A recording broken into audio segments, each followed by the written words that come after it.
I'm in a meeting. Don't call again. My husband yelled at me when I tried to inform him about my critically ill father-in-law. He hung up without even listening to me, treating me with disdain. Later, I wondered where he could be since he wasn't answering any calls.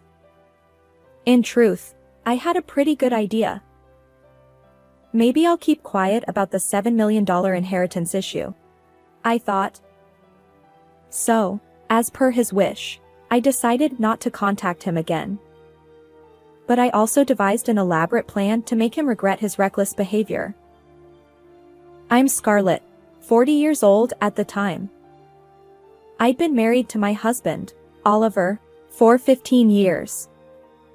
My father-in-law sighed and apologized, saying, My son can be troublesome, Scarlett. I replied, No worries. I smiled awkwardly at my apologetic father-in-law. We were living with my father-in-law and I had a close enough relationship to have tea with him. However, during that time, my husband had been unusually cold toward me lately. The reason? He had an affair, and my father-in-law knew it, always looking sorry whenever something happened. Still, my attachment to my father-in-law made divorce a difficult decision. I could only hope that Oliver would change his ways. But his behavior worsened day by day, and eventually, he stopped hiding his infidelity. Oliver, enough is enough. Don't you feel sorry for Scarlett? No matter how much my father-in-law scolded him, my husband just brushed it off. In fact, he even puffed up his chest with confidence. Women are drawn to me because I'm overflowing with masculine charm. My father-in-law and I were utterly exasperated by his attitude. What masculine charm? I retorted. Women are probably flocking to you because of your money. And it was true. Oliver flaunted his wealth, attracting women and living a lavish lifestyle. Apparently, he was juggling multiple affairs. Scarlett, I'm truly sorry. My excess wealth turned Oliver into a terrible son. When we married, Oliver wasn't like this. He worked diligently, came straight home after work, a model husband. But around our 12th anniversary, everything changed. My father-in-law's serious illness prompted him to reveal all his previously hidden assets, and Oliver's eyes gleamed with greed. Since he'd inherited anyway, he started dipping into that fortune. My frail father-in-law couldn't reprimand Oliver, and time slipped away. Seeing my father-in-law blame himself in our private moments was heartbreaking. Oliver, you shouldn't upset your dad. I finally couldn't take it anymore and scolded my husband. But he just glared at me and said, What? Are you jealous? Confused by his unexpected words, I stammered, What are you talking about? His response was arrogant. You're small-minded for being jealous just because other women find me attractive. I didn't know how to react. Ignoring my distress, Oliver continued with his haughty attitude. Well, if you don't want me to abandon you, you better work on your appeal. Being a 40-year-old hag might make it tough, though. Furious, I retorted. What? That's rude. You're 43 too. But Oliver just laughed and declared. Well, I'm off on a date with another girl. He walked out, leaving me standing there alone. One fateful day during those difficult times, my father-in-law collapsed. Dad. Please hold on. I pleaded as the ambulance rushed him to the hospital. By then, he was already in critical condition. I need to contact Oliver. I thought urgently. The doctor warned that my father-in-law's condition was precarious, and the possibility of him passing away loomed. It felt heartbreaking not to be there for his final moments, even with a son like Oliver. I called my husband's number repeatedly, but he didn't answer. Finally, On the fifth attempt, he picked up. "Hello, Oliver? It's an emergency." His response was harsh. Stop bothering me. Don't call again. I was startled by my husband's sudden shouting. "Wait. It's really urgent. Your dad collapsed." I'm in a meeting. Don't contact me again. But in the background, I heard a woman's laughter. "Ah. He's still cheating," I realized. Holding the disconnected phone, I stood in the hospital corridor, a mix of anger and sadness. Although Oliver hadn't listened to my words, he must have sensed the urgency. Still, he dismissed me. I felt a mix of anger and sadness toward him for his attitude. I wanted to discuss the $7 million inheritance from Dad. I had wanted to say, but I decided against it. Eventually, my father-in-law passed away peacefully. Oliver never returned home after that day, ignoring all attempts at communication. So, I arranged the funeral alone, honoring his wish to cut ties completely. I can't take this anymore, I thought. I couldn't forgive Oliver for neglecting his own father. From then on, revenge consumed my thoughts. After my father-in-law's departure, Oliver immersed himself in his affair partner's life, never stepping foot in our home again. He finally showed up at our home 2 months after my father-in-law's funeral. What? Dad passed away? I didn't hear about it. Why bother telling me? When your dad collapsed, I called you immediately. Didn't you realize it was an urgent matter? Besides, you were the one who abruptly hung up. Still, why call again? I tried multiple times. And you were the one who said not to contact you again. Ignoring my rebuttal, my husband scratched his head uncomfortably. Fine.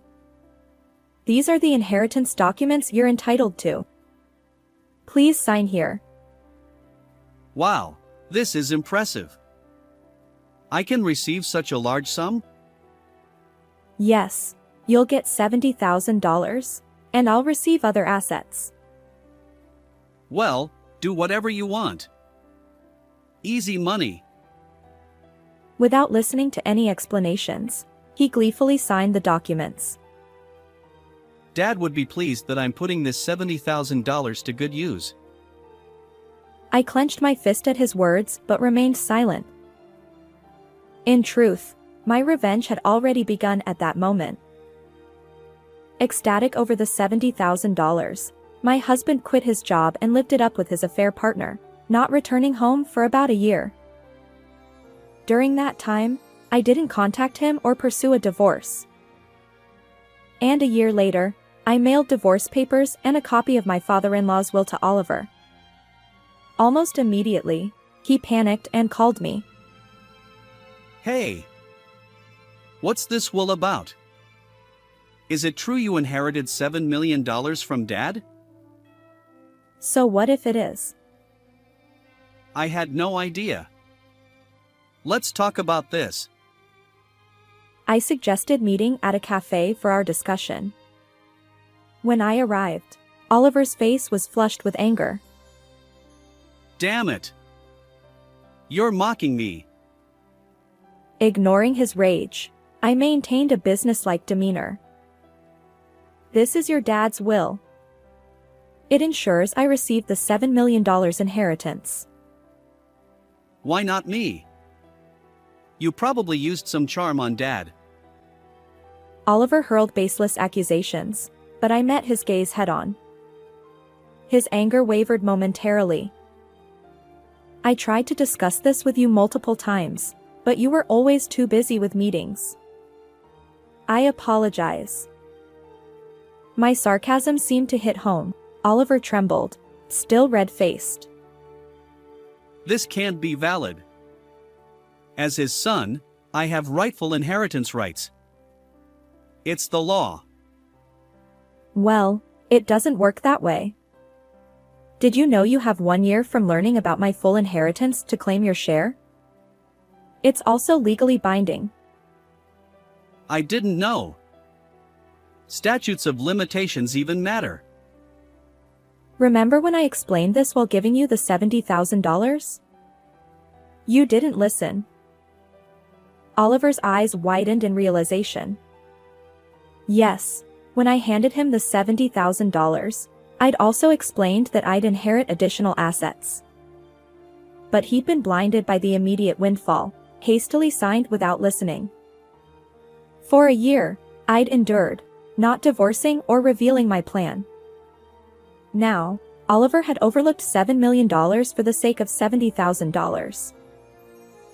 With a smile, I told my husband, I'll start a new life using my father-in-law's inheritance. And you? Never contact me again.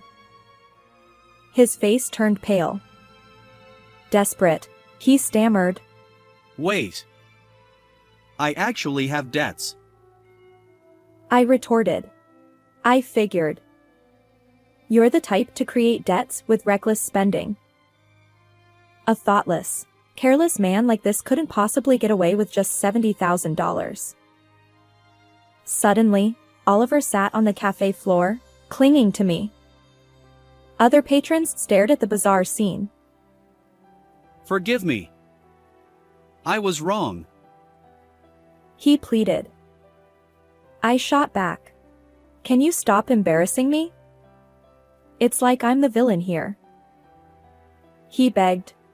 Please, let's reconcile. Let's start over. I taunted. Weren't you repulsed by an old hag like me? I didn't hold back, thrusting verbal daggers at him. This moment was the culmination of my year-long plan. My husband looked up at me with tears in his eyes, his voice trembling. I have to keep the girls happy. They all want jewelry or designer bags.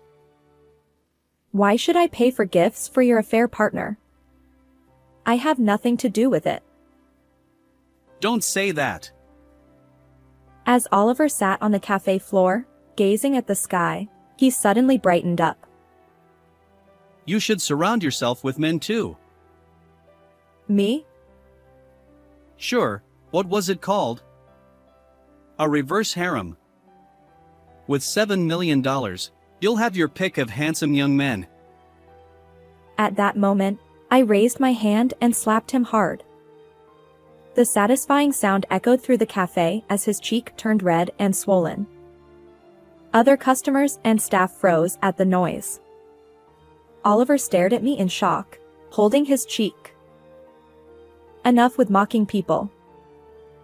I grabbed his collar and shook him vigorously. Meanwhile, my husband seemed genuinely puzzled by my anger. I thought it was a good idea. His words made me realize that our values were fundamentally different. Unbelievable. Just leave already. And you're being filmed, you know? My husband's face turned pale. Hey! Don't film me without permission. Who gave you the right? Oliver, spitting with rage, confronted the cafe customer recording him on their smartphone. Apparently, a YouTuber happened to be there, completely unfazed by my husband's shouting. They continued filming, laughing and commenting, "Wow, this guy's intense." When I checked YouTube, it seemed they were live streaming, with a close-up of my furious husband's face. Viewers flooded the chat with messages like "what a jerk" and "hang in there, wife." Encouraged by their support, I steeled myself. I wasn't wrong. I decided to face my husband again. But he remained seated on the cafe floor, determined not to move until I handed over the $7 million inheritance. Of course, I couldn't part with the precious legacy from my father-in-law. As I pondered my next move, my husband suddenly screamed. Why did you find my location? Suddenly, Oliver was surrounded by men in black suits. Apparently, Oliver had accumulated so much debt that even the denizens of the underworld were after him for money. It's probably because of the live stream on YouTube, I said calmly, sipping my coffee. Help me. With your $7 million, I can pay off my debts. Let's live happily together. His life hung by a thread, like a candle about to be extinguished. Wait. First, you need to sign the divorce papers, I replied. If I sign, will you help me? Hard to say until you sign the divorce papers, I teased. He hastily signed the papers and handed them to me. This should save me, right? Smiling, I accepted the papers. Who said anything about saving you? Just go to hell. As Oliver screamed and struggled, the men in black bound him and carried him away. Finally, my long battle is over. I feel exhausted. As I sat there sipping my coffee, applause erupted in the cafe. Well done. Thank you, the customers and staff cheered. When I stood up, smiling and nodding, the applause grew even louder. And so, my marriage with Oliver came to an end. After inheriting a substantial fortune, I made sure to claim $14,000 each from my ex-husband and his affair partner as compensation. It seems the affair partner sought help from her parents, while Oliver continued accumulating debt. Fortunately, I received the full amount. As for Oliver, he was abandoned by his affair partner and now lives alone in a rundown apartment. He's constantly fearful of debt collectors. But it's all self-inflicted. On the other hand, thanks to my father-in-law's inheritance, I've gained financial freedom. I'm looking forward to a new life and taking things slowly. How did you find this story? Don't forget to subscribe to the channel. Until next time in the next video.